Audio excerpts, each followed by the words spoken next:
What's up, everybody? I hope you guys are having a great day. I'm going to keep this video as quick as I can.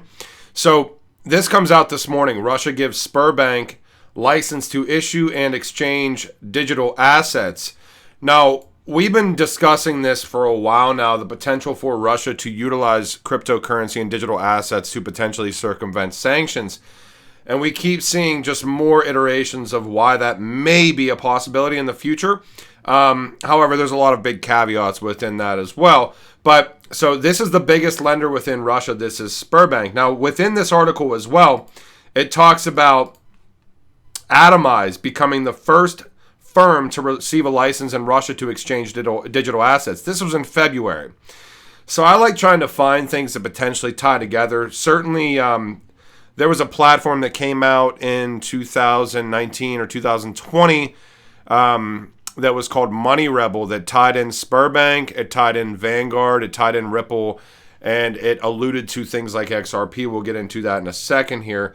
But what's interesting to me is that Atomize is owned by a company called Norilsk Nickel, and Norilsk Nickel is essentially the world's largest producer of palladium and nickel. Atomize is tokenizing a lot of different precious metals, which, you know, they're the first firm within Russia to receive a license to exchange digital assets. Now you see this second banking institution, a very, very large banking institution, which is Sberbank, Russia's largest lender, receiving a license from the Central Bank of Russia to issue digital assets to clients. This was just yesterday. Now, if you dive into this a little bit, about 7 years ago, Norilsk Nickel, who we just talked about, who owns Atomize is a subsidiary of Norilsk Nickel, signed a $1.2 billion credit facility agreement with Sberbank that doesn't expire until 2025. Enables a company to optimize debt portfolios by extension of the maturity profile and increase the available committed credit facilities, which can be used as an alternative source of stable financing within the medium-term perspective. If you want to delve in and actually extrapolate on that, I will let you do it, but I'm certainly not going to get into the weeds with that. Just like finding the relationships here, we do know that Sberbank certainly has. Let me see. Yeah, applied for the National Financial Regulator. This was in late 2020 to set up a blockchain platform for its own digital token called Sbercoin. The project may be launched as early as the spring. So this was supposed to be in 2021, but now we're seeing Sberbank getting regulatory clarity from the Central Bank of Russia.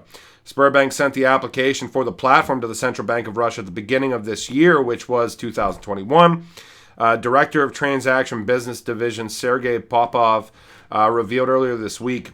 He said that the registration was required by the law on digital financial assets, which came into force in Russia January 1st, 2021.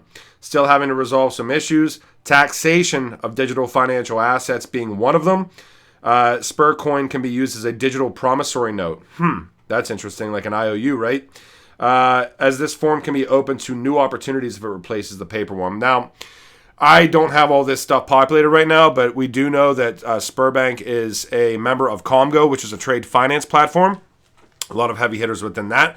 They're also a member, at least to my knowledge, as far as today is concerned, still and update, or still up to date. They're a member of Hyperledger.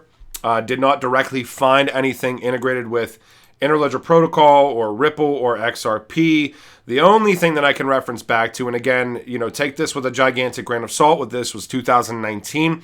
You can look up Money Rebel. It doesn't look like it exists anymore. But what I will show you is that there are a lot of charts and things within this Money Rebel implementation that, you know, allude to potential interfacing functions between, you know, something like RippleNet and some of these platforms. But again, take it with a grain of salt because this is older. I don't want to hype you guys up and say that this certainly exists. This is Money Rebel's platform. You can see Ripple. You can see Swift.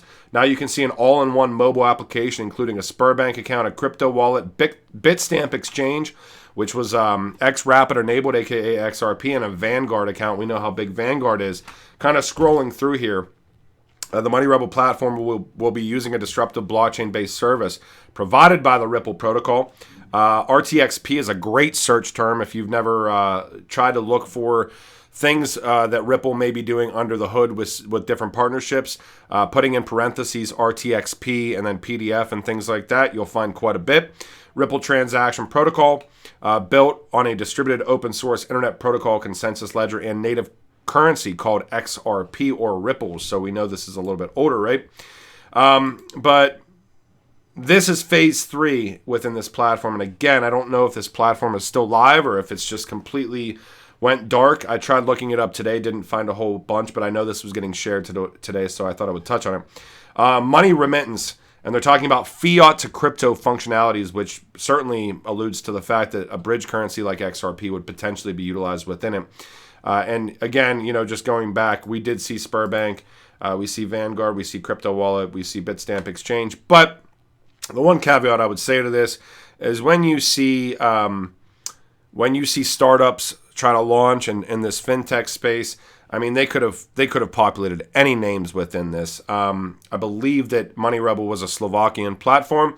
Haven't seen anything from that recently, though. But the Norris Nickel, the world's largest producer of nickel, world's largest producer of palladium, tokenizing gold, silver, nickel, palladium, being the first financially regulated digital asset fintech within Russia. And then we see Sberbank, the first or the largest lender within Russia, being regulated from the Central Bank of Russia as well. Very, very interesting. Coming out of the Washington Post today, Putin's war could make central banks a crypto battlefield. Imagine a cold war for the internet of value occurring. And I don't think that that's too far-fetched, but we will certainly see how that plays out. This whole Washington Post article, I'm not going to get into the weeds with this, but is insanely interesting. Anytime you're reading an article on any mainstream media source, you have to deal with the fact that you're going to be given the information under a context, and it's going to be phrased in a way that media is trying to make you think a certain way or whatever. So you have to take small things away from this. Look for factual statements. Look for factual things. Don't pay attention to rhetoric within these documents whatsoever. And if you see a document like this, try to vet it out across, like, let's say that there's a far left document that comes out, or I shouldn't say far left. Let's say that there's a media source that is aligned with, more left beliefs, okay? And they put out a document. What I would personally do is I would look for a media source that puts out the same document from far right beliefs, and then I would try to find what these companies are actually doing and try to find the middle ground, because make no mistake about it, it's being phrased in a way on both sides of the fence. And I believe that everybody's crooked, in my opinion, so I just try to find the facts and the details if I possibly can. Last but not least, I did see this. This is old. So this is Mercy Corps leveraging the potential of fintech. Now, I believe Ripple gave Mercy Corps a $10 million contribution. And this kind of slipped past me here earlier this year. This was in February. This is Mercy Corps Ventures, the potential of cryptocurrency for Kenya's youth.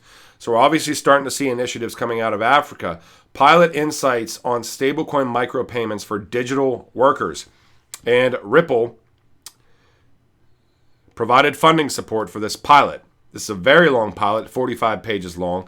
I didn't see this back in February, so I apologize to you guys for missing it. I think it's an interesting read as well. I will share with you the Mercy Corps one, as well as the Central Bank's Crypto Battlefield one within this YouTube video. And if you guys want to, give me a like and subscribe on this. I'm trying to definitely get the YouTube up and trying to do a lot of work in here for everybody.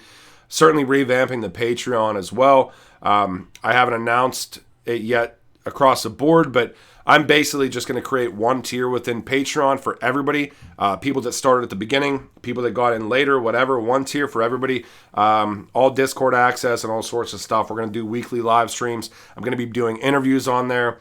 I wouldn't recommend subscribing right now. Maybe with it, because that Discord and all those different initiatives aren't going to be going live until the beginning of April. But I would certainly love for you guys to participate. I am on the Telegram quite a bit that we have right now. It's going to shift over to a Discord, and I think we have a great community within that group as well. I hope you guys have a safe and wonderful weekend. Certainly going to talk more, and again, try to stay away from rhetoric and try to do your own digging, your own due diligence, and finding a middle ground.